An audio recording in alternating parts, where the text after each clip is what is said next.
que esteja tudo bem com vocês. E como eu não sei o horário que você vai estar visualizando essa videoaula, então eu desejo a você um bom momento de vida, um bom momento de estudos. E espero que as aulas da gente não se limitem apenas a uma prova que você vai fazer na escola, ou ao conteúdo do Enem, do vestibular, mas que você realmente possa aproveitar para a sua vida. Como falante da língua portuguesa brasileira, a gente sabe a importância que se tem a compreensão lógica e prática da nossa língua. E pensando nisso, a nossa aula de hoje vai trabalhar bastante questões assim. Para começar, eu queria trazer para vocês alguns questionamentos que com certeza vocês já ouviram ou já se fizeram.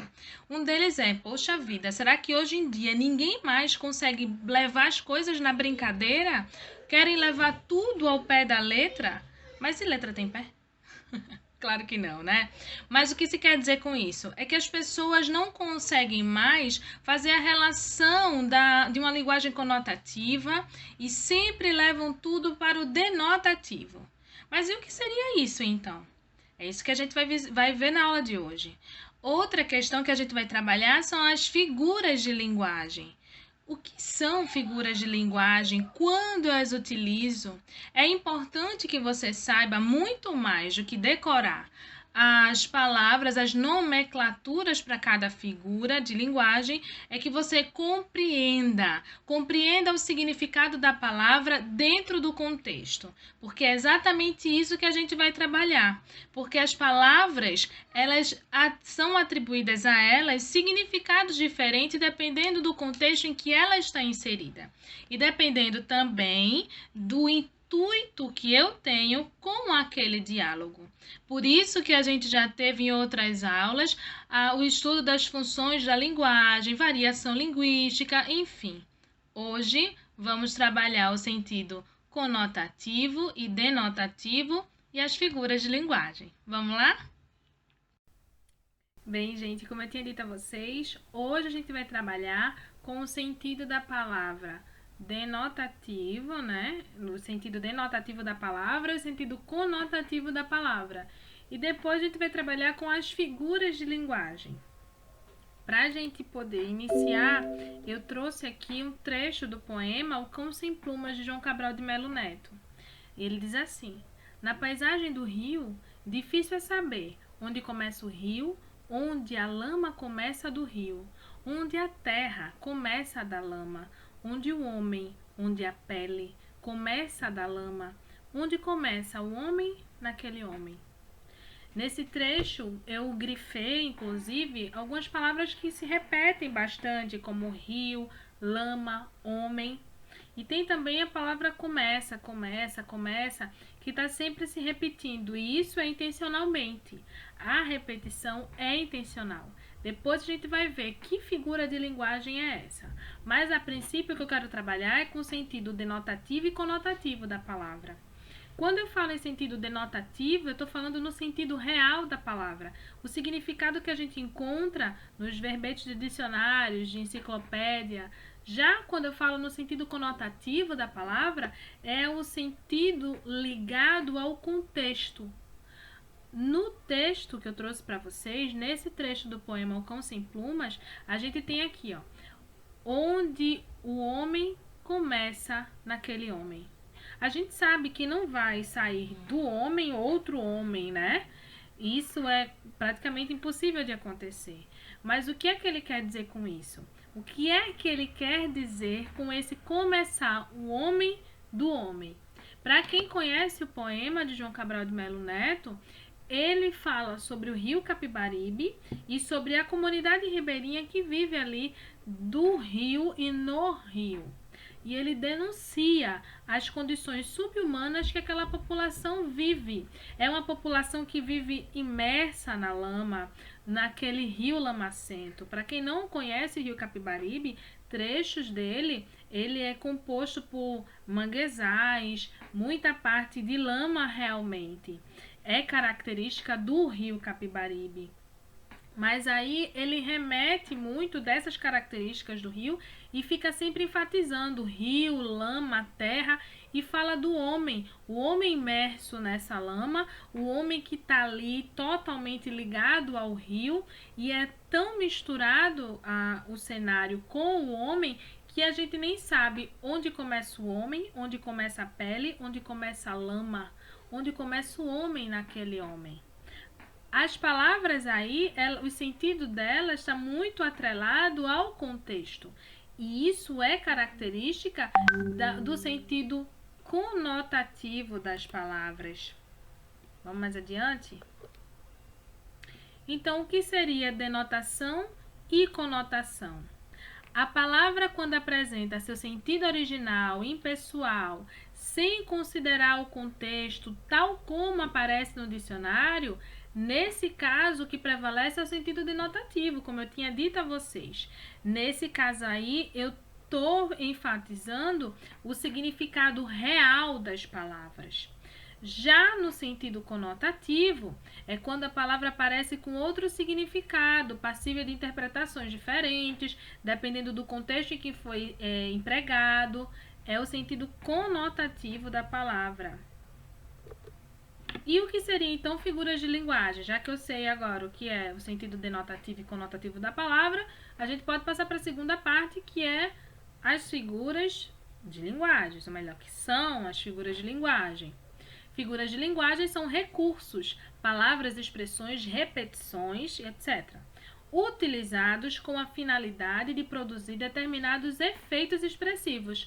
O significado da palavra depende do contexto que está inserida, ou seja, é o sentido conotativo da palavra, já que ela vai depender do contexto onde está inserida.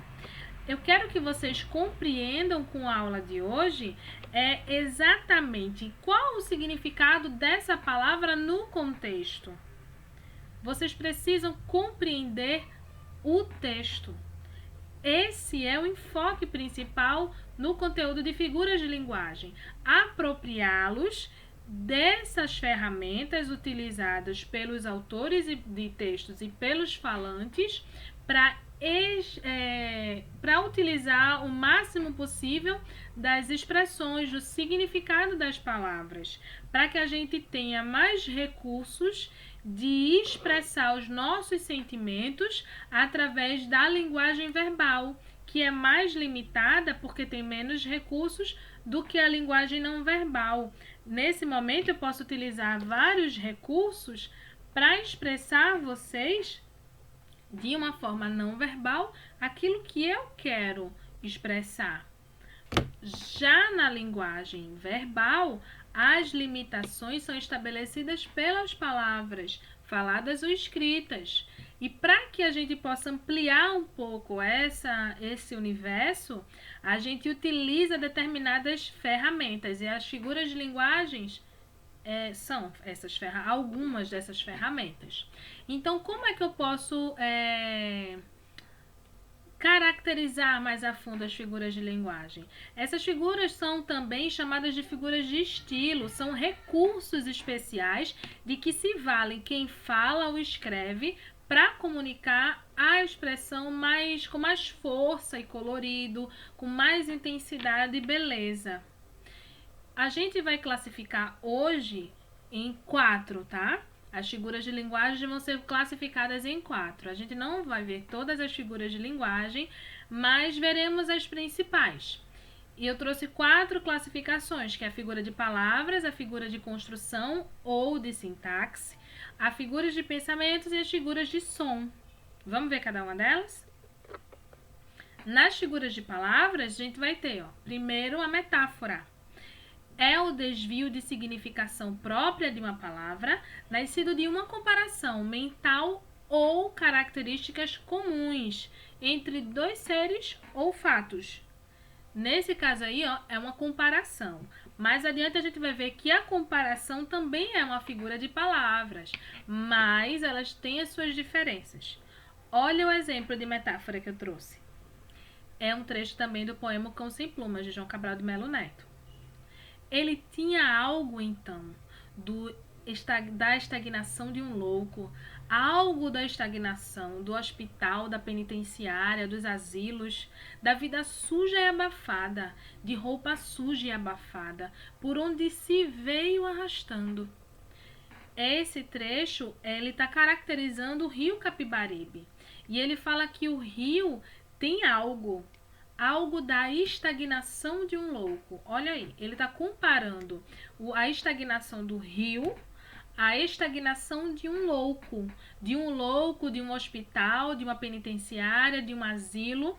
Então vamos imaginar, nesse caso, a estagnação de um louco, como seria?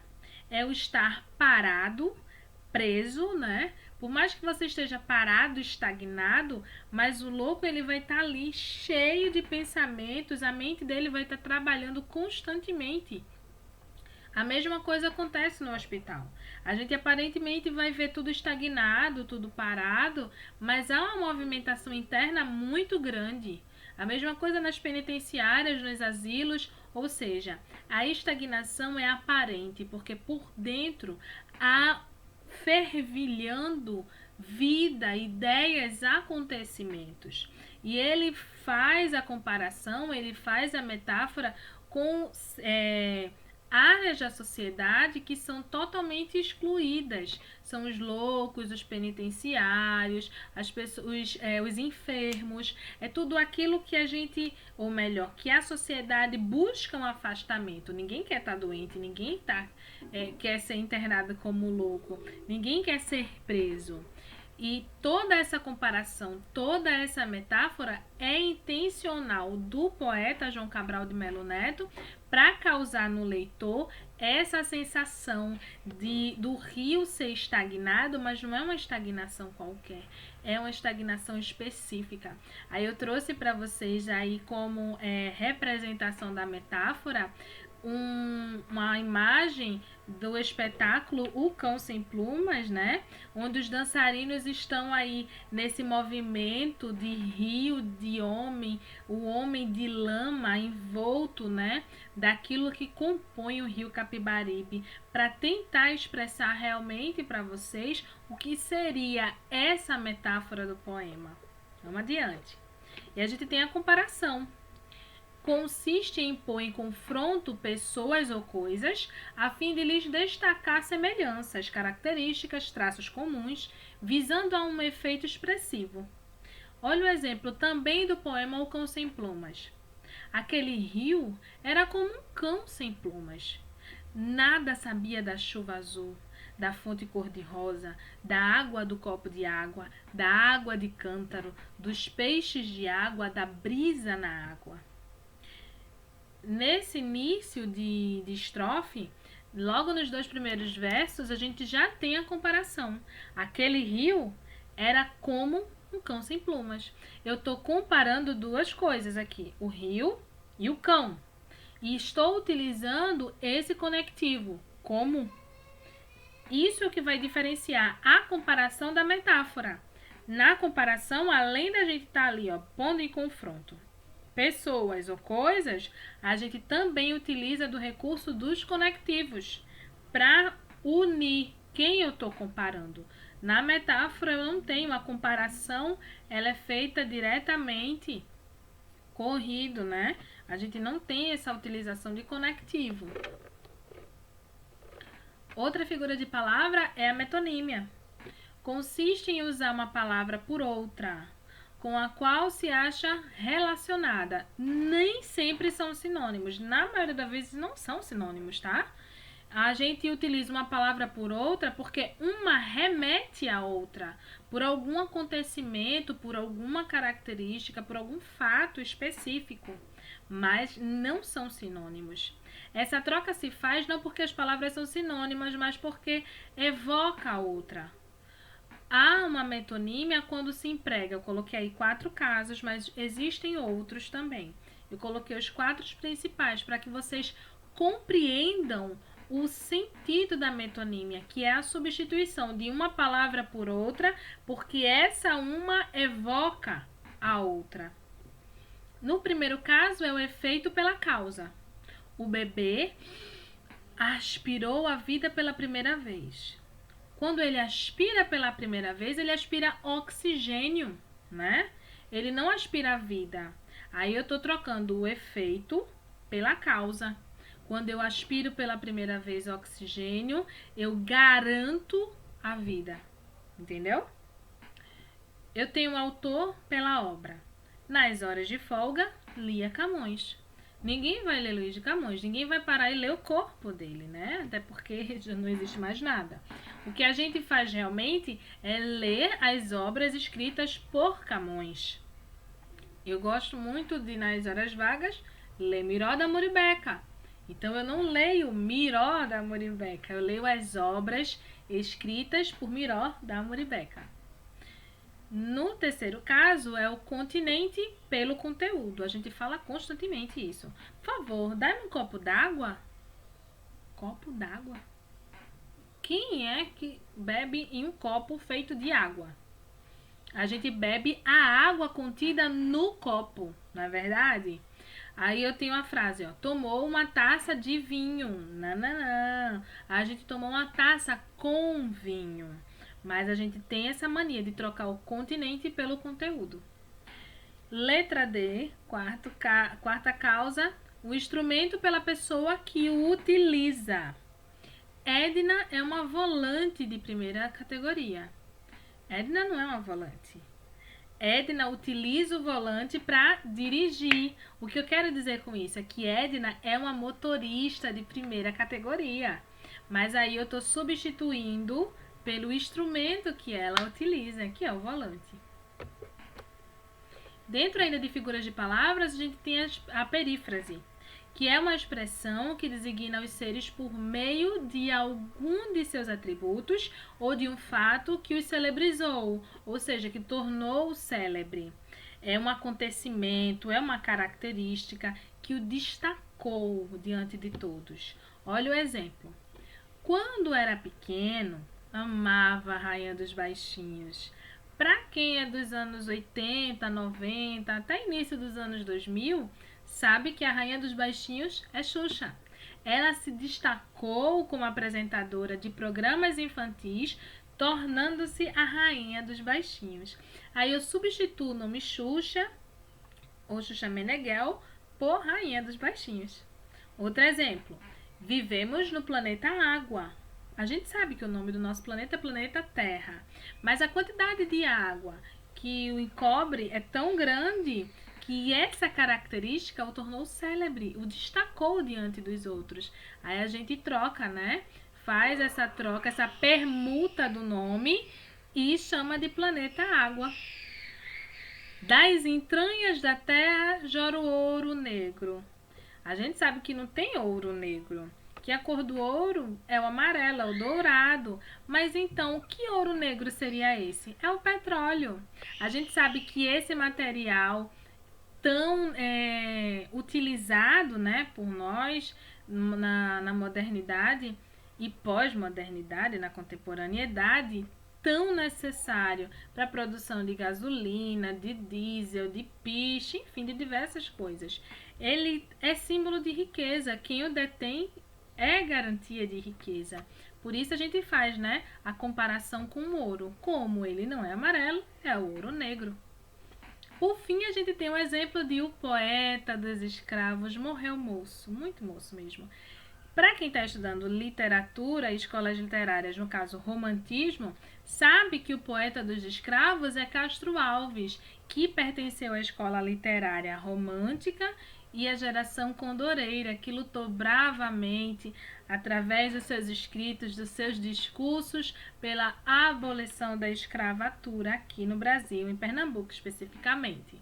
Então, o poeta dos escravos, autor do poema O Navio Negreiro, é Castro Alves. Outra figura de linguagem também muito utilizada na literatura, especificamente, vamos especificar, na escola literária do simbolismo, por Cruz e Souza, a gente tem a sinestesia. E o que é sinestesia? É a transferência de percepções da esfera de um sentido para a do outro, do que resulta uma fusão de impressões sensoriais de grande poder sugestivo.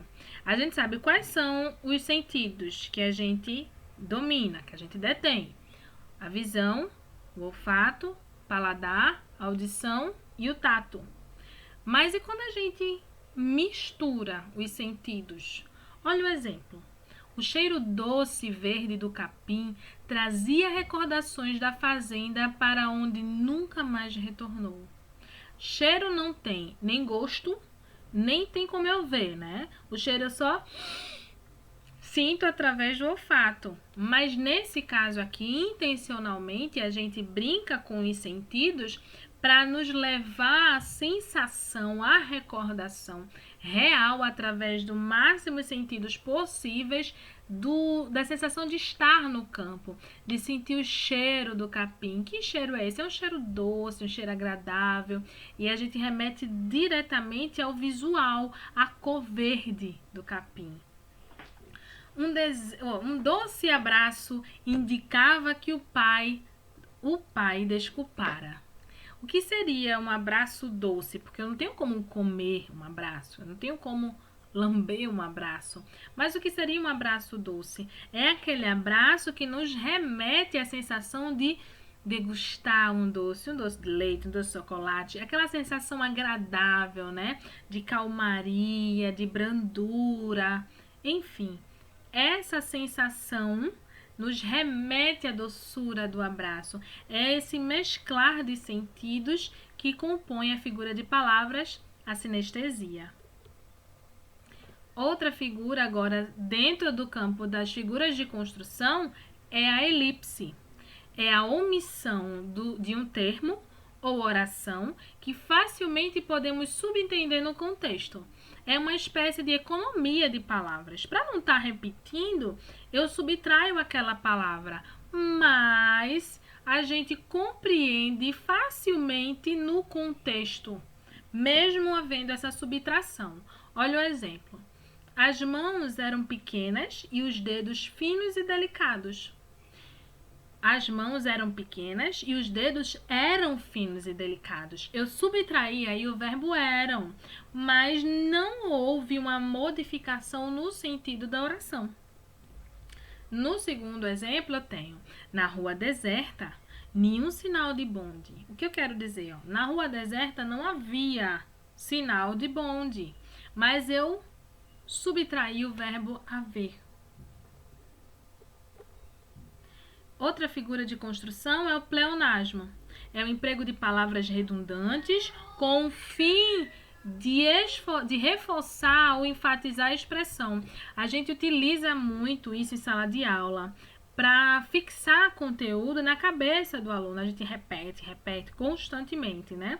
E às vezes os alunos também e professores também cometem alguns pleonasmos, né, engraçados, como subir para cima, descer para baixo, né? Olha os exemplos. Foi o que vi com os meus próprios olhos. Claro, né? Porque se eu ver com o olho do outro, ou sou Frankenstein ou a fofoca. Sorriu para a Holanda um sorriso ainda marcado de pavor. Claro, né? Porque se eu sorrir é um sorriso. Porque se eu sorrir outra coisa, não foi um sorriso. E rir meu sorriso e derramar meu pranto. Né? Se eu sorrir, é um sorriso. Olhei até ficar cansado de ver os meus olhos no espelho. Eu coloquei no final esse trecho da música de Titãs para mostrar que esses pleonasmos assim são intencionais, né? Principalmente nas músicas, para enfatizar, para tornar chicletinho também, para a gente memorizar com mais facilidade a letra. Ainda nas figuras de construção, a gente tem o hipérbato. É a alteração da ordem normal da frase ou do enunciado, provocando a inversão dos termos de oração. Olha o exemplo. Entre as nuvens do amor, ela dormia. Se a gente seguisse a ordem natural da frase, como ficaria? Sujeito, verbo, predicado. Então seria: ela dormia entre as nuvens do amor. Mas para dar aquele rebuscamento ao poema, porque é de Álvares de Azevedo, também poeta do romantismo brasileiro, Aí, para dar aquele rebuscamento, né, aquele momento de pausa, peraí, não entendi bem, vou voltar, vou ler de novo, vou compreender mais a fundo o poema, é tudo intencional.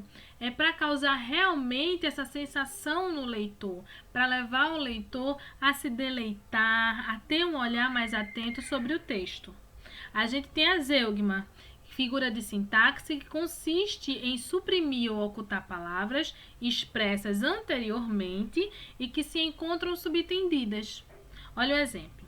As quaresmas abriam a flor depois do carnaval. Os ipês em junho. As flores dos ipês em junho, né? Aí a gente suprime a palavra flor. E tem as figuras de pensamento, começando com a antítese, que dentro ainda dessa área de literatura, a antítese é muito usada no barroco, na escola literária barroca, que é essa questão do contraste, o dia e a noite, o claro e o escuro, o bem e o mal, o céu e o inferno, o belo e horrível, horrendo, né? Enfim, antítese consiste na aproximação de palavras ou expressões de sentidos opostos. É um poderoso recurso estilístico. Olha o exemplo. A areia alva está agora preta, de pés que a pisam. A areia que era alva, que era clara, agora está preta, está escura. Como eram possível beleza e horror, vida e morte harmonizarem-se assim no mesmo quadro? Aí eu tenho os opostos, beleza e horror, vida e morte. O contraste é o que compõe a antítese. Aí a gente tem o eufemismo. A gente utiliza muito eufemismo quando não está assim, querendo dar uma notícia muito desagradável bruscamente. Aí a gente utiliza esse recurso para amenizar. A gente utiliza o diminutivo, coloca palavras mais brandas, né? Tipo, ai, tá namoradinho. Não tá valendo muita coisa, né? Tá te traindo. Olha outro exemplo. Fulano foi desta para melhor.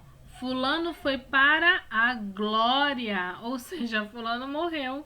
Mas eu não quero ser brusca na notícia. Aí consiste, né, essa figura de pensamento em suavizar a expressão de uma ideia triste, de uma moléstia ou desagradável, uma ideia desagradável, substituindo o termo contundente por palavras ou circunlocuções amenas, polidas.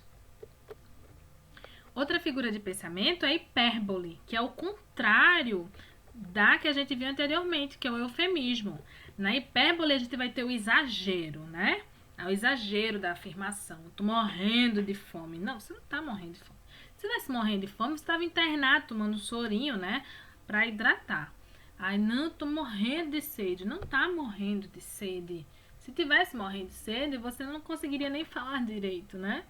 Então, hipérbole é uma afirmação exagerada, é uma deformação, ela, na verdade, ela visa um efeito expressivo para escandalizar mesmo, né?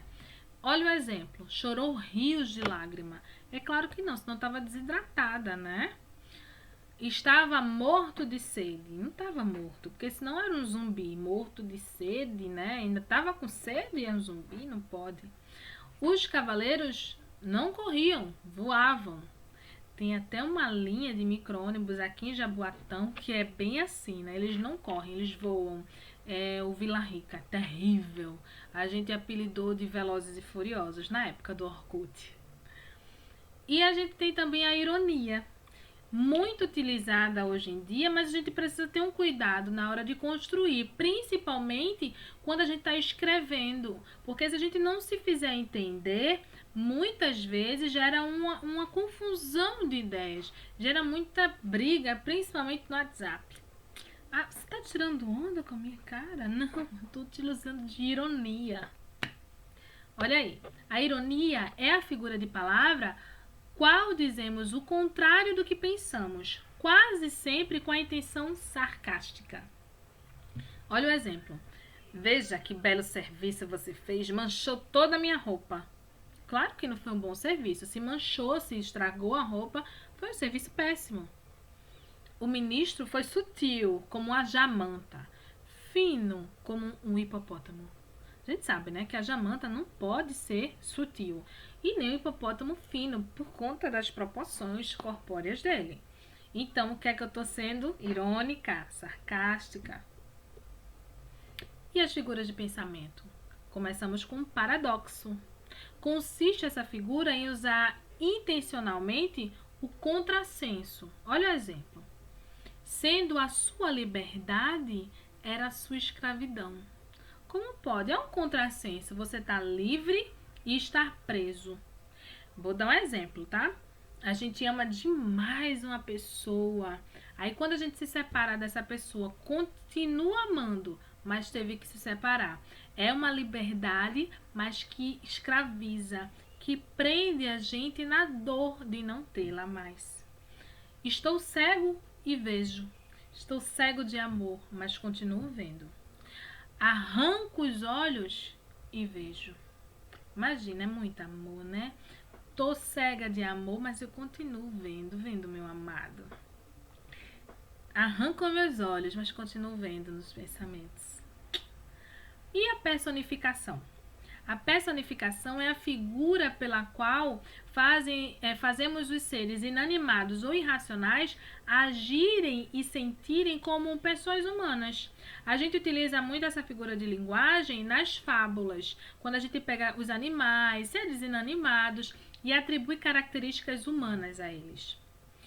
É um precioso recurso da expressão poética, por meio desta figura também chamada de prosopopeia e animação, empresta-se vida e ação a seres inanimados. Olha o exemplo. Lá fora no jardim, que o luar acaricia, um repulso apunhala a alma da solidão. A gente sabe que o luar não tem como acariciar, né? O luar, o cenário, a lua ali resplandecendo, não tem como acariciar ninguém. Essa característica humana que a gente está atribuindo ao luar é a personificação. E a lua malandrinha, pela brechinha da telha, fotografando o meu cenário de amor. A gente lê cantando, né? Petrúcia Amorim, ai, que saudade de aglomerar no São João. Passou e a gente nem se juntou. Enfim, a gente sabe que a lua não tem como ser malandra, tirar uma fotografia, né? A lua não é uma pessoa. Mas a gente está trabalhando com a personificação ou com a prosopopeia, como queiram chamar. E a figura de som, a gente utiliza ela desde a primeira infância, né? Com os gibis, com os livrinhos de Monteiro Lobato. A gente vê constantemente. Eu até coloquei aqui para exemplificar aqueles balõezinhos que a gente vê nos gibis, né? De movimento, enfim. A onomatopeia consiste no aproveitamento de palavras cuja pronúncia imita o som ou a voz natural dos seres. É um recurso fonêmico ou melódico que a língua proporciona ao escritor. Olha o exemplo. Pedrinho, sem mais palavras, deu rédea aí, lept, lept, arrancou estrada fora. Dá a impressão que ele tá, ó, né, chicoteando o cavalo e saiu a correr e o cavalo trotando muito rápido e fez esse barulho, lept, lept. Às 5 da manhã o galo cantou, cocoricó, é o canto do galo. Passa tempo, tic-tac, passa a hora, chega logo, ai. Esse poema de Vinícius de Moraes me recorda a minha infância. Tem um capítulo de Castelo Rá-Tim-Bum em que Biba e o Gato Pintado, que vive lá na biblioteca do castelo, que eles leem esse poema fantástico. E esse tic-tac nos remete ao barulho, né, do relógio, o barulho que os ponteiros fazem, e dá ritmo ao poema.